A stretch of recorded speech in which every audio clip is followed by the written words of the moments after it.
Is it 10 o'clock yet? I think it is.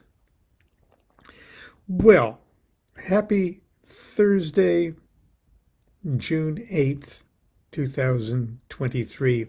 And it's a day I've been waiting for. And if those of you who are out there who have who write books and bring them to fruition and get them, find a publisher that will take a chance and publish it, and then it gets edited and printed, and finally it comes out. It's a long process. And you're probably really tired of me talking about the book, An Accidental Christ. And I promise today's the launch day, okay? It is officially available if you pre-ordered it. It's probably on your doorstep right now. If you ordered it on Kindle, look on your Kindle. It's there. And if you haven't heard about it, well, I'm telling you right now, okay? It's kind of an odd book for me because it's a novel, and but I've been working on it for 30 years in a way, and it's had a previous incarnation back in the early 2000s in partial form, but now it's the full expanded novel. And I really, Facebook here is probably my biggest face forward to the world, and the publisher Llewellyn Worldwide is a very big publisher with wonderful distribution, but they publish lots and lots of books, and they can't spend too much time promoting authors because they have hundreds of authors, really. So I'm more or less stuck with tooting my own horn on this thing. And if you know me well enough, you know I'm not afraid to. I'm not shy about tooting my own horn. And if you think I'm spending too much time on this particular project in the last couple months, you're probably right, and I beg your forgiveness. But still, I hope you buy the thing. And as a matter of fact, I hope you buy a 6-pack of them and put them by the door for friends when they stop by. And I also joke that I don't care if you don't read it, but I really want you to buy it. But in this case, I really want you to read it. It's a novel, but it's historic in a way. It'll be considered blasphemous, and well, by conservative or evangelical Christians will probably take great offense in this, and I really didn't write it to be offensive. If I wanted to, if that was my goal, I could have done it much better and had much more fun doing it. But it's something serious, and you know that I'm not a Christian. Okay, I was raised Methodist, and whatever that means. I've been an atheist, well, actually, because I'm a Freemason, I can't really be an atheist because I believe in God, but probably not the kind of God most people think of when they say I believe in God. But that's another story. I believe in God enough. I I see evidence of God every morning when I look in the mirror and brush my teeth. But so I'm not a Christian, but I am a Freemason, and I am a mystical guy. Okay, and so I'm familiar with the Bible, and for most of the last couple thousand years, the Bible has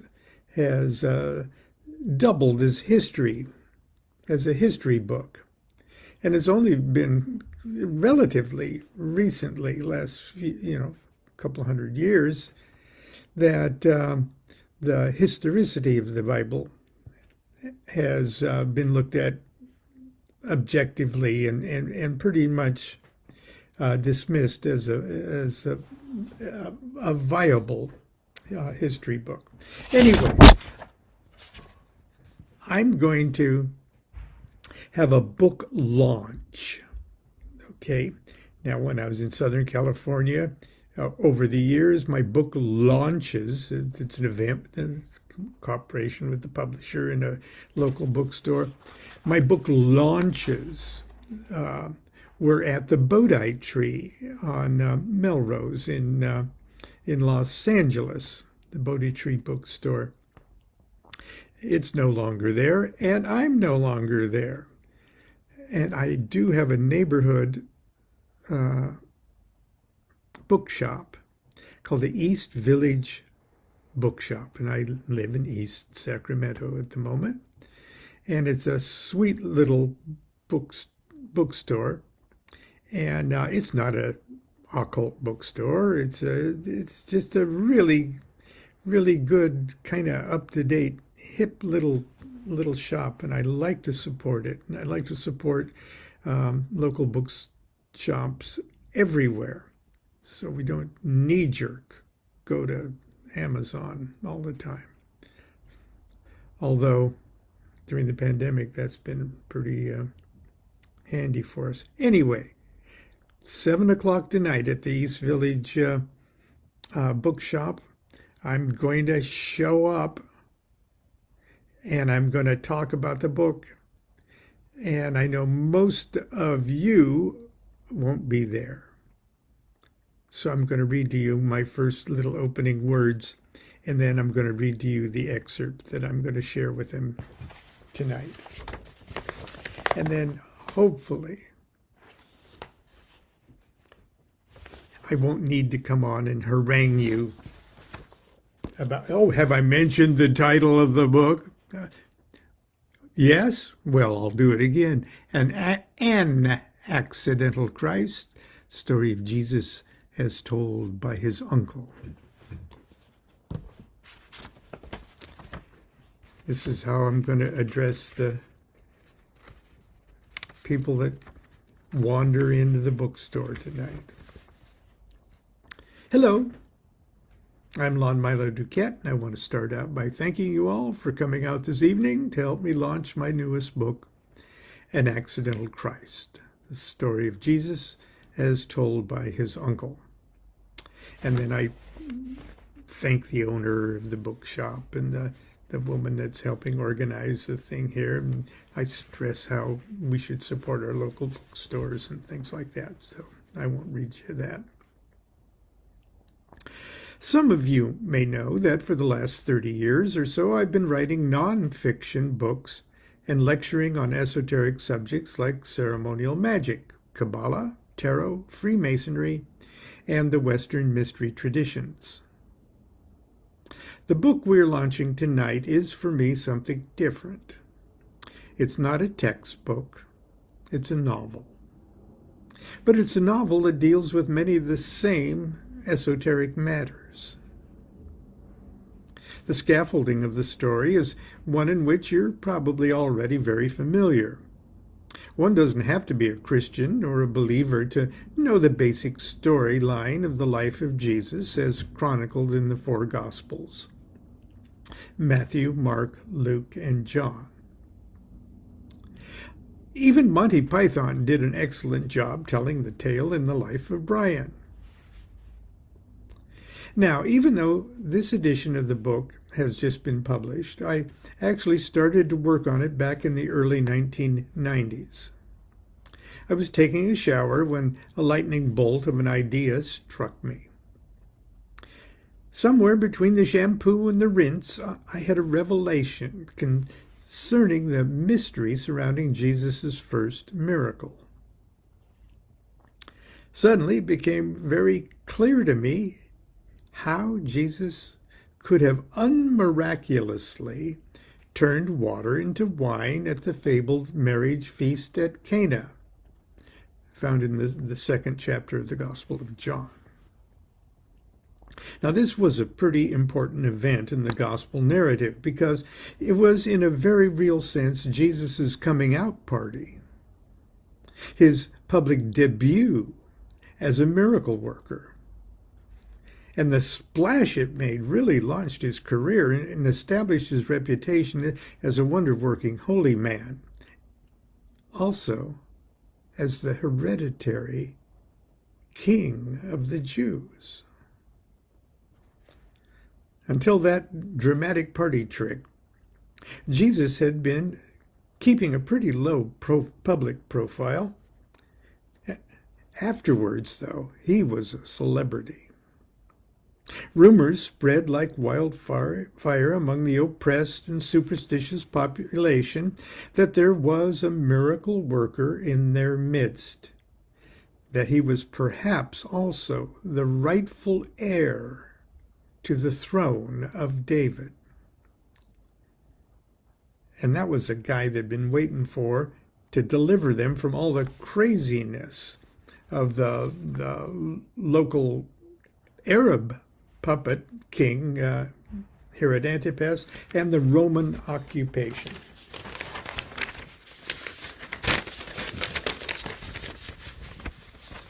Right off the top of my head. I couldn't get out of the shower fast enough. I had to write this down before I forgot the details. I quickly toweled off and shared my revelation with Constance. And later that night with the members of our weekly class. Almost everyone laughed and agreed, yeah, of course. Now, if you actually read John carefully, chapter 2, verses 1 through 11. And if you're armed with just a few bits of objective background information about the historic characters involved and the religious and political realities of first century Judea, the whole wedding at Cana story makes perfect sense. I resolved to write a short story to enshrine my amusing little revelation.